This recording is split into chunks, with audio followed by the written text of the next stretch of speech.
Welcome to the Deep Dive.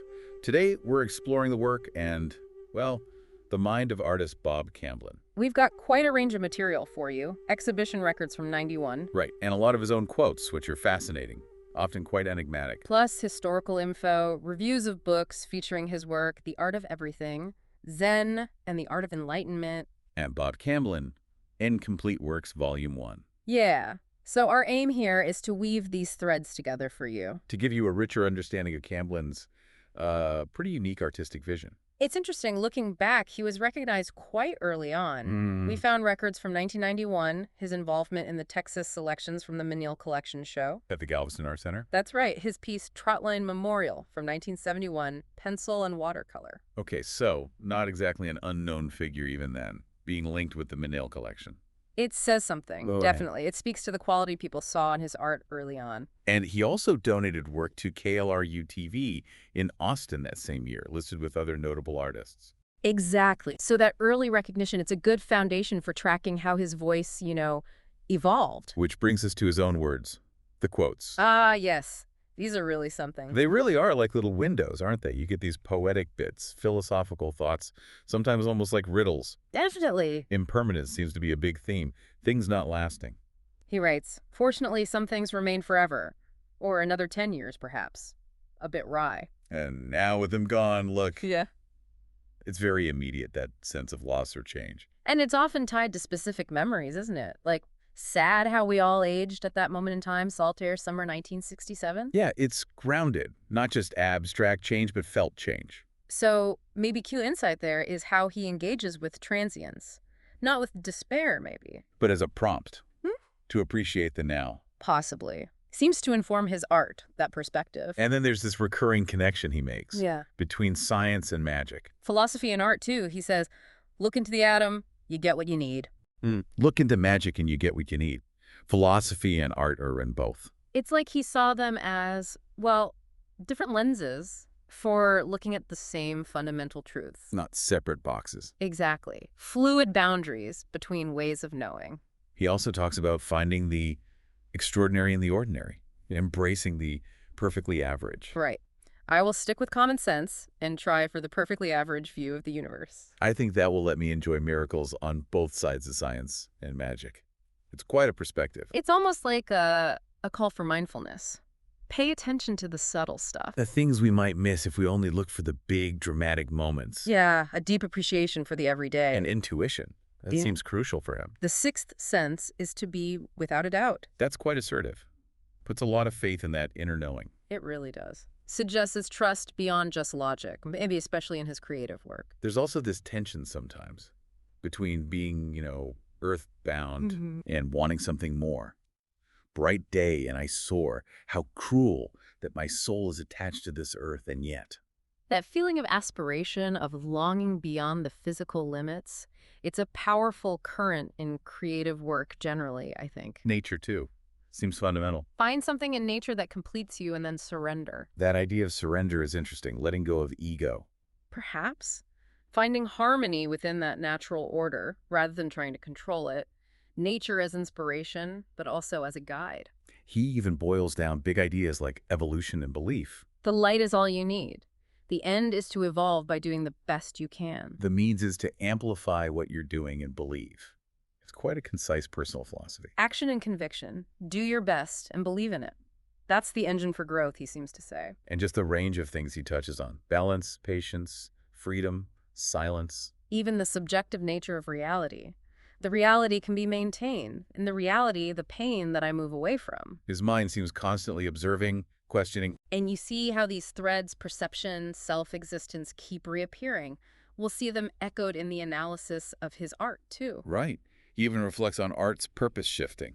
Art is not just images. Art for art's sake has become art for life's sake, or art for my sake, or art for survival's sake. That's a big statement. Art moving from just aesthetics to something more fundamental. More integrated into life's core needs and challenges, maybe. And then you get these quick bursts, like 5 thoughts crashed at South Belvedere in Mandel, followed by just worse. But like stream of consciousness glimpses, raw data from his mind moving through the world. These little observations of daily life, too. Yeah. We talked of changing the world. He listened.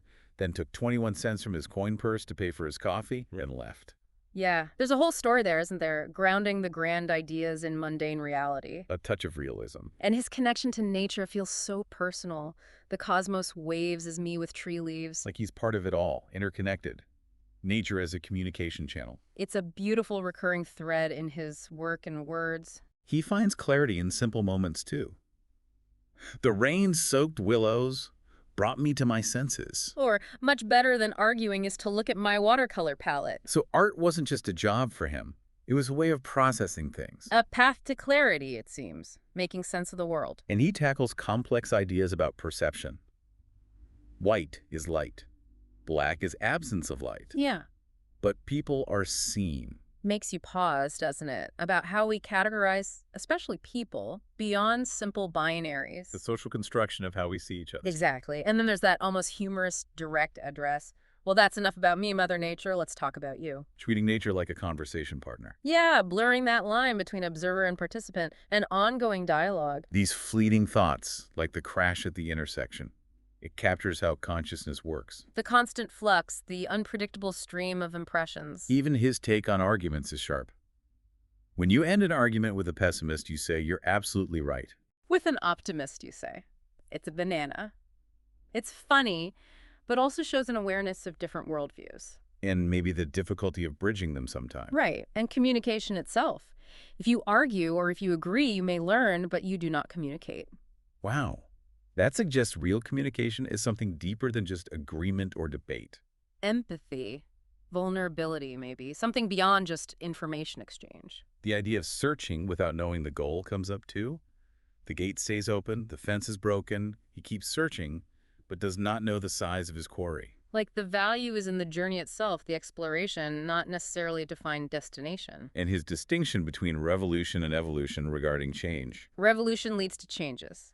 Evolution is change. He links evolution to understanding. So real change comes from internal shifts in understanding, not just external upheaval. That seems to be his point. And then simpler truths. You never miss the water until the wells run dry. A common saying, but it fits with his focus on appreciating the present, the overlooked. Grounds the abstract thoughts in a relatable experience. Then you get these almost haiku-like observations. 6 starlings sitting among broken branches. Look, no buds are growing. Or every day the clouds circle our tower as if we again were the intruders. Very evocative snapshots. Shows that sharp eye for detail, distilling a moment. And then very personal, vulnerable reflections. There, beneath those rocks, poor fish, trapped by the changing tides.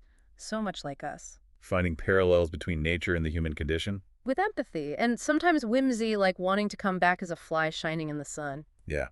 And the surreal images that just appear.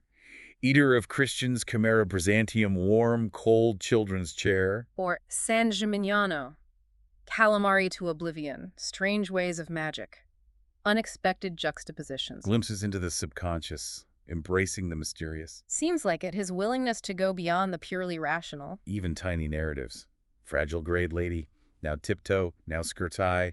Sidewise hasty retreat. Like a fleeting scene capture, shows his observational skill. And the sensory details are incredible. Chuck, chuck, water tongue, chuck, chuck, sound of foot to stone, this marble island. You can almost hear it. He really engages multiple senses, makes it immediate. His metaphors too.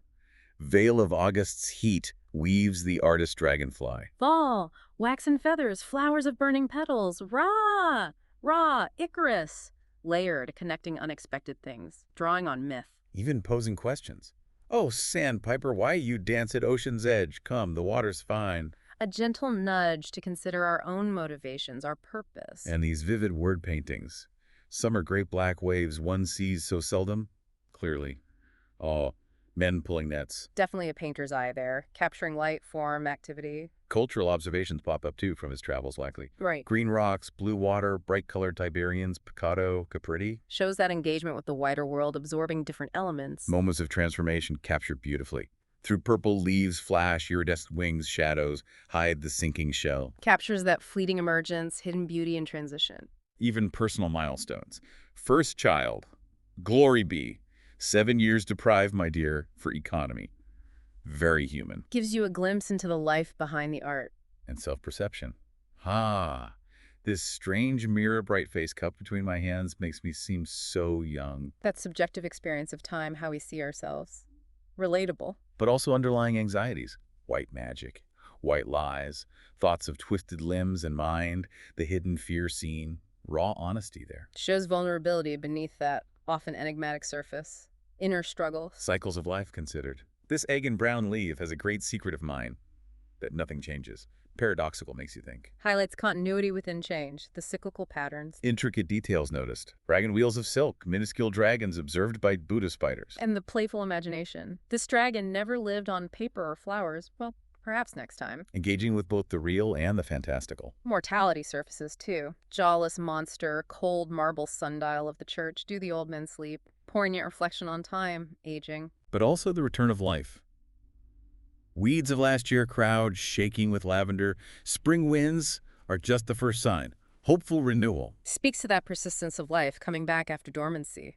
Ephemeral beauty captured. Blue pictures pulsing. The faded image breathes once. The tattooed hand waits. Sense of mystery, fleetingness. Transient beauty, lingering memory, hints of untold stories. Questions of agency, too. Seed pod, dragonfly, shriveled weed or living thing, stirred by wind or God. Big questions about cause. Delves into the mystery of creation, the forces at play, natural, supernatural. Unexpected findings spark wonder. Blue bottle banquet, from the sea in summer come tide-washed necklaces, beauty in the mundane discovery. If you just look closely, he seems to say. Evocative scenes.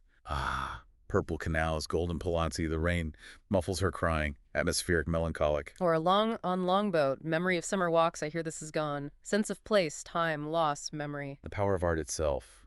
The painted eye sees more than mine, and God damn it, I see nothing yet. Humble, searching. Acknowledging his own limits, but believing in art's potential to reveal deeper truths. The creative impulse. This strange device, whirled by a figure of my mind, a beautiful dance, playful invention. And gargoyles gargling water from Gothic churches. You missed me that time. A direct, playful engagement with creation. Echoes of the past. Off the shore, fragments of a memory are found, bones of Icarus, linking personal experience to myth.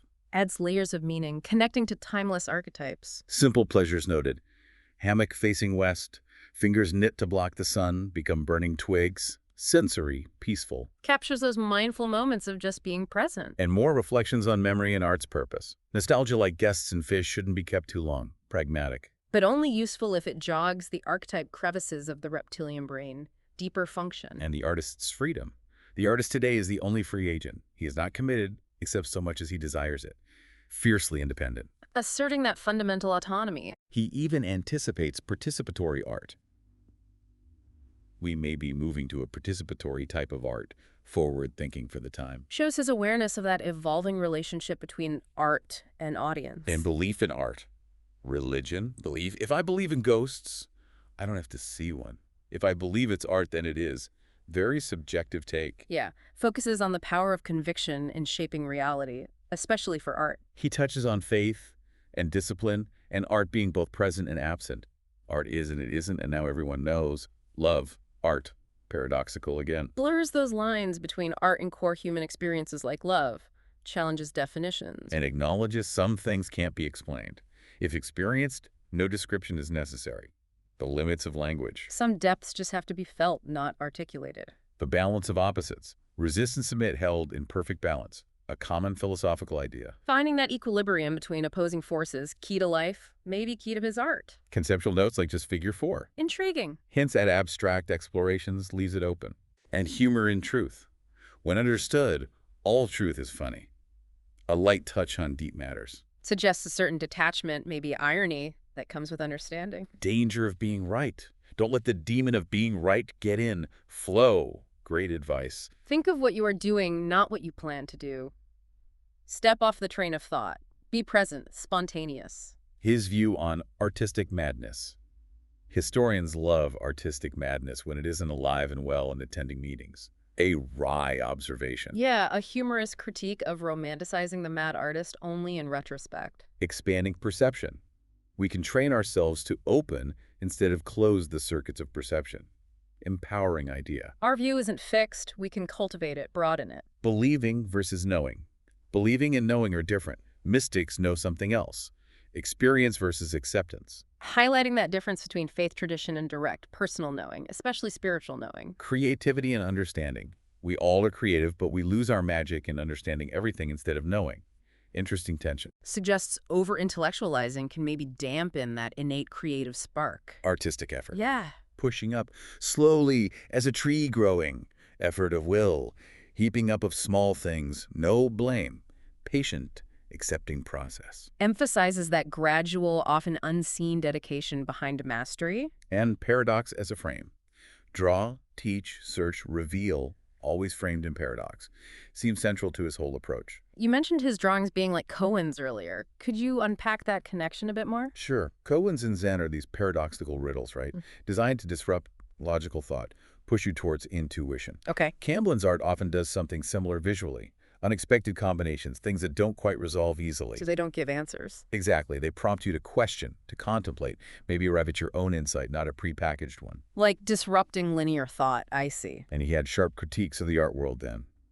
One must go back to the unknown and naive approach to art. We have been seduced by history, critics, and a very affluent but weird culture. He felt authenticity was being lost. Seems so. There are no nuances remaining. Identification is the aesthetic. Pass quickly onto the next slide, please. Doesn't mince words. A real dissatisfaction with superficiality, trends, maybe the market forces. Yearning for something more genuine. His memorable line about critics. A critic is a legless man who teaches running. Huh. Vivid. A pointed jab at the perceived gap between analyzing and creating. He touches on the innate need to create marks. Before weapons, need and enjoyment as children. Very fundamental drive. Connects art back to primal instincts, early communication, deeply human. Questions forced intention. Intention forced studies quantity, not quality. Values organic process. Seems likely. Suggests forced intent might miss the deeper exploration. Artist's role for historians. Artists help historians the same way adults help children look for Easter eggs. Playful metaphor. Positions artists as guides to hidden insights, offering a different view than standard history. His take on facility, technical skill. Facility is like the Midas touch. Cautionary. Skill is good, but can be a trap if it overshadows substance. Genuine creativity. More on meaning and critics. There must be a correlation between the emptiness of some art and the efforts of critics and historians to fill it. Ooh. Suggests interpretation might sometimes mask a lack of inherent substance. And the visual arts have finally become non-visual, wrestling with contemporary trends. Pointing to that potential disconnect, maybe, where the talk about the art replaces the direct experience. The idea of aimless focus. Zazen, the aimless mind, focuses itself. Core Zen principle. True focus emerging from stillness, not striving. Non-attachment. Encourages playfulness. Play the game as if your life depended on it. Why fear and doubt in a harmless course like drawing? Liberating. Yeah, emphasizes experimentation, letting go of inhibition, finding joy in the process. He even notes different types of drawing serve different discovery goals. Shows a really thoughtful approach. Drawing is a versatile tool for exploration, not just one thing. The essence of haiku. Words are natural, ideas simple. The reaction is more. Concise, beautiful definition. He captures that power of minimalism to evoke deep feeling through natural imagery. Personal truth and intuition. One must find his own mystic switch. This is a truth, but it changes. Very individual, evolving truth. Highlight subjectivity, trusting internal signals, but knowing they can shift. Value of failure. One must try to fail in order to succeed. Success will be another failure. Process and awareness. Cannot be failure. Growth mindset. Reframes failure as essential learning, part of the process, not an endpoint. He touches on language's roots in the nonverbal and its limits. Acknowledges where language comes from, but also how it can sometimes constrain understanding. The Zazen mind in creativity again, that quiet state for insights. Repeatedly emphasizes stillness, letting go of conscious control for intuitive breakthroughs. Importance of relaxation and thinking. Resist learning. Learn to fail. Learn to relax. Learn to feel. Learn how to really think. Counterintuitive. Suggests true understanding comes not just from data input, but from being open, receptive, feeling, deeper knowing. Like his other quote, I didn't learn anything new, but I know a lot more now. Exactly, that difference between information and wisdom, maybe. Overcoming self-doubt. We have nothing to fear but fear ourselves. Connecting to Zen ideas about our inherent Buddha nature. I knew that, but now I know it. That shift from intellectual knowing to felt understanding. Mirrors as metaphor. Mirrors are not magic. They just seem to be. Everyone is a mirror, and that is magic. Laugh, laugh, laugh. Playful but profound. Highlights our interconnectedness, how we reflect each other, finding magic in that connection. Intuitive existence. The jump, the fish doesn't know water and the bird doesn't know air, but innate understanding. Points to that instinctual knowing that underlies being in our environment. Different kinds of magic explored. Illusion versus something deeper, linked to art. Seems to distinguish trickery from genuine insight or connection, linking the latter to art's essence. Deceptive nature of perception mentioned. What we see isn't always the full picture. Reminds us that deeper engagement is needed to grasp reality beyond surface appearances. The artist's dilemma in a disposable culture. Tension between meaningful work and demands for novelty. Grappling with maintaining integrity versus chasing trends in a fast-paced art world. Laments oversimplification. Yin and Yang mandala, how unfortunate this has become popularized. Loss of depth in mass culture. Concern about profound symbols becoming trivialized, detached from context. Limits of explanation in art. The symbolists were right that in explaining something it was killed. Paradox of communication. Acknowledges that analysis can sometimes diminish the direct experience of art. How wonderful and how sad. Evolution of influence is considered. How artists build on what came before. Reflects on that dynamic process, drawing from influences but hoping for different intentions, diverse forms. Subjectivity of meaning. The standard sign against the sunset, only we know what that means, meaning being contextual, personal. Emphasizes that understanding is often built within communities, shared experiences, not universal. Those stark image lists. White crystals, white salt, white wing, white bones, dead bird, dead lake, dead sand, dead land, dead land. Powerful, desolate. Creates a strong atmosphere, invites contemplation on fragility, decay, life cycles. Principles for creative work. There are no mistakes. You are doing the best you can. Mistakes are nature's way of telling you to trust your instincts. Encouraging. Foster self-acceptance, reframing errors as feedback, trusting the process. His take on pride and failure. Playing with pride goeth before a fall, reversing cause and effect. Cyclical, complex view. Delves into that intricate back and forth, more nuance than the simple proverb suggests. Importance of cooperation. Two bits of a hologram arguing about which is the biggest instead of cooperating. Great analogy. Highlights value of collaboration, seeing the bigger picture beyond narrow perspectives. Cyclical patterns noted. First chaos, then order. Chaos order, or vice versa. Fundamental rhythm. Emphasizes that dynamic interplay of structure and randomness. Concept of the hologram mentioned. Interconnectedness again. Holistic view. Hints at that integrated understanding of the universe. Everything part of a larger whole. Approaching limits of understanding. Await the inevitable necessity. Solipsists aren't crazy, they just misunderstand. Deep metaphysical questions. Grappling with the nature of time, reality, limits of human comprehension. Our place in time. Living in the past, present, and looking into the future. We all are here for one reason. To dream of how it works. Beautiful thought. Places us in that larger context. Shared human quest to understand the universe. Metaphor for enlightenment. Time travel at the speed of enlightenment. Striking image. Suggests the transformative, maybe instantaneous nature of profound insight. Contrasting approaches to existence explored. Active versus passive ways of being. Different modes of existence, hawk versus snake, each with its own path, purpose, patience, movement. Cyclical nature revisited. A point of return, a cycle, a beginning and ending the next step. Reinforcing that theme. Beginnings and endings leading to new beginnings, fundamental aspect of existence. Unexpected connections. What was Louis Sullivan doing in the broom closet? Some crutches are wooden, some are gold. Cryptic, intriguing. Hints at hidden stories, complex interplay of character, culture, circumstance. Futility and freedom. Futility and provocation of war. Not important, be free, dolce far niente. Carefree idleness. Embrace the present. Finding liberation in acceptance, letting go of struggle, embracing relaxed freedom. And those powerful extended metaphors near the end. The phoenix in salt. The empty rib cage full of sand. The bird waiting for the cosmic pulse. Really resonant images, they stick with you. Reflecting on transformation, existence, time. Yeah, profound reflections leaving a lasting impression. And then we see all those quotes from others that resonated with him. Shinichi Suzuki, Alan Watts, William James. Sartre, Zen Proverbs, Bergson, Teilhard de Chardin, Lamarck, Koestler, Jung. Fowles, Dostoevsky, Salinger, Updike, Barth, Durrell, Huxley. Quite a list. It really paints a picture of his intellectual landscape, the thinkers who shaped his views on art, life, the universe. He even had thoughts on the ecology of art. The artist's role in a world he saw is gone very wrong. Highlights that sense of social responsibility, art's potential role in addressing challenges. Reflections on the fluidity of images, difficulty capturing truth, elusive nature of representation, Grappling with art's limits in capturing ever-changing reality. concerns about consumerism in art, shift from contemplation to shock, superficial engagement. Worried the art world was prioritizing sensation over deeper meaning. His teaching at Rice mentioned evolving perspectives over time, ongoing reflection, Glimpses into his professional life, how academia might have shaped his views. and metaphorical thoughts on the ego, hinting at that deeper self-exploration. Suggests ongoing introspection about the self's role in creativity. Okay, so shifting from his own words, Yeah. let's look at how others saw his work. The book reviews historical info, Right. The art of everything is framed as this dialogue between art and philosophy. emphasizing questions, not easy answers.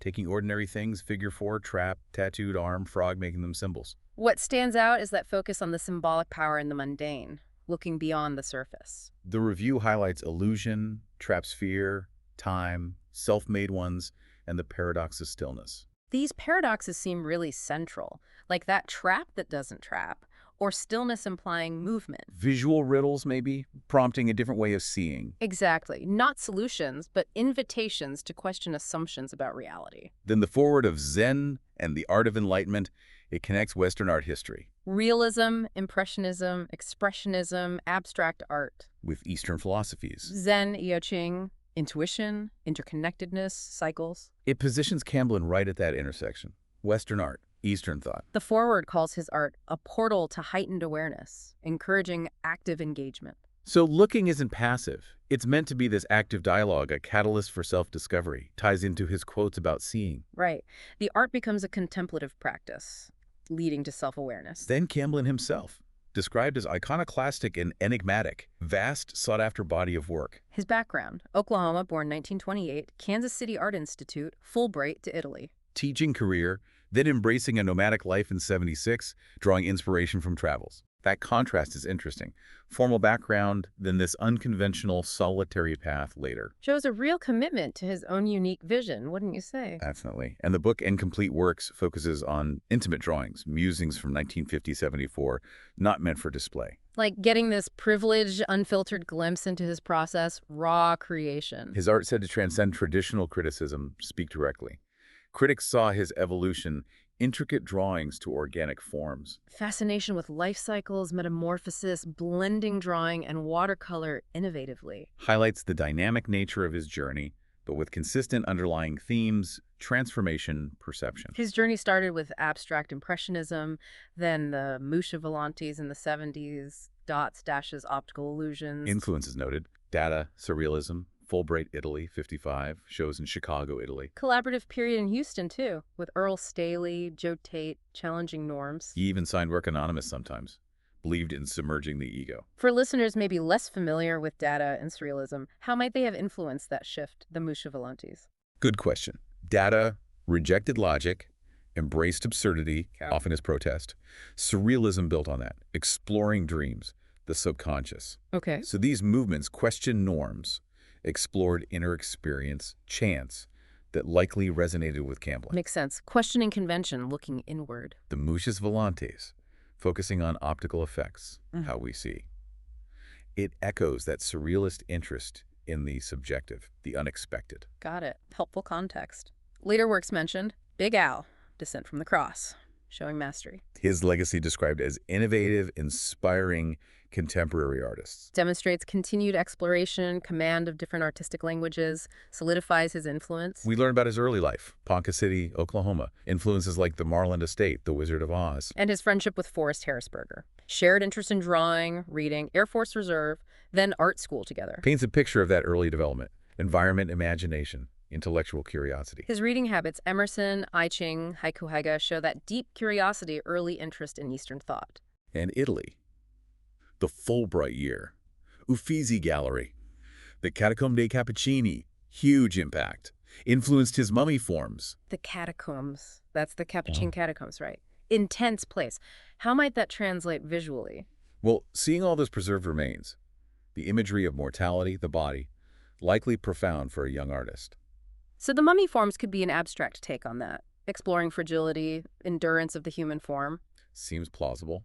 Filtered through his artistic lens, he also engaged with Botticelli, Birth of Venus, Primavera, reinterpreted them with hidden imagery. Shows that dialogue with art history. Then early shows, teaching, moved to Houston and Rice University. The St. Bimbola series reflects on the art world. He had strong views on galleries, museums, emphasized faith and good work. And turning stumbling blocks into stepping stones. The jars of water motif symbolize that transformation. Likely. Then the Scarecrow series, inspired by Gunter Grass, evolved into myths, metamorphosis. Text in his drawings became disguise, clues, questioning the dominance of words about art like Tom Wolfe's painted word. His drawings, gloves, scarecrows defined by movement, cross-hatching, inviting exploration like puzzles with potential traps. All aimed at questioning reality, evoking subconscious emotions. Comparisons drawn to Goya, Cezanne. Goya's darkness, Cezanne's structure and perception, gives a sense of the depth he was aiming for. Early social protest work evolved into more subjective symbolism. Italy remained a huge influence. Drawings became ends in themselves, sometimes huge scale, like Descent from the Cross. The 70s were about exploring the mystical, blowing minds, life cycle, metamorphosis, influences, Freud, De Chirico, Grunewald, recurring imagery. Freud's unconscious, De Chirico's dreamscapes, Grunewald's intensity, complex artistic landscape he engaged with. Then the 80s, interweaving drawing, watercolor, illusionistic surfaces, hidden meanings revealed by sensitive draftsmanship. Shows that sophisticated integration later on. Layers of meaning, rewarding close looking, active discovery. The review of Zen and the Art of Enlightenment stresses that interplay, visual and philosophical. Images as catalysts for contemplation. Bridging seen and unseen. Analysis of the search and the path highlighted self-discovery, interconnectedness. Underscores the book's aim. Art as a vehicle for philosophical exploration, engaging aesthetically and contemplatively. Expanding Zen's ox-herding pictures with modern metaphors made concepts accessible. Incorporating existentialist, Nozick, Bachelor, and Taoist philosophy enriched it.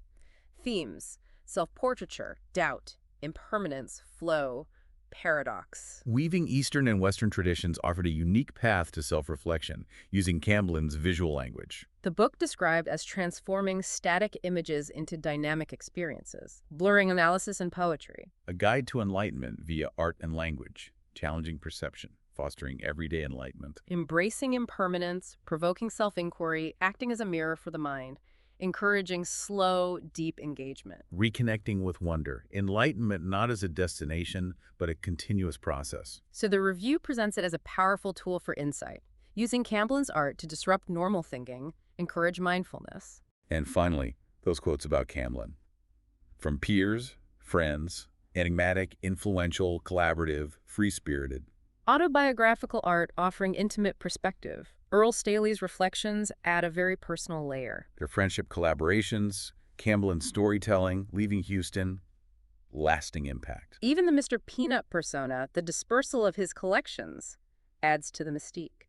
These anecdotes give invaluable insight into the person, his impact. Complex individual, ultimately choosing an independent path. So, wrapping up this deep dive, Bob Camblin emerges as truly multifaceted. Yeah, incredible range of techniques, deep exploration of themes, impermanence, perception, the self. Collaborative early on, always questioning norms, maintain that enigmatic persona. And his work, as The Art of Everything review noted, invites active engagement, offers riddles disguised as structures. No easy answers, prompts you, the viewer, to delve deeper into your own perceptions. It really makes you think, doesn't it? How his emphasis on intuition, questioning, interconnectedness. Themes from his quotes, the philosophical links in the Zen book. How might that apply to your own search for understanding, in whatever field you're in? And it raises a final question for you, maybe. Given Camblin's deliberate ambiguity, those hidden depths, As described in the Incomplete Works review. what mysteries might we be overlooking in our own lives, our own work? Maybe engaging with the world with a bit more of that Camblin-esque curiosity. That willingness to look beyond the obvious? Could lead to some surprising discoveries, something to ponder.